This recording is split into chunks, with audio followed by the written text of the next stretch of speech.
Ik heb een beetje weer steeds gekregen. Ik ben maar verantwoordelijk voor die navorsing. Census. Een probleem wat ik heb met die navorsing is, nou, ik weet niet of jullie weten, ik weet niet of zij weten.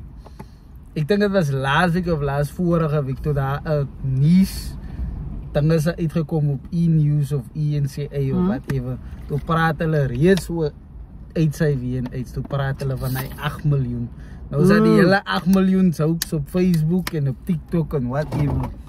Nou, die ding is die ons plannen al die hele tijd om die episode te maken. En toen kom hij dan uit. Yes, nou lijkt het Verstaan ze? Mijn research was al klaar, nog voor hij uitgekomen is. Maar in ieder geval, dat is not the point. Ons create awareness, either way.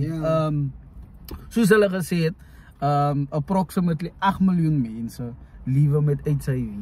En sedert 2024, right? Wat omtrent 12,7% van de totale populatie is. En dat gaat zeker daarbij komen, jammer dat ik die kan jump. Daar is waarvan ons weet. Daar is waarvan ons weet. Daar, ach, en ik wil helemaal die gravitas van dit verstaan.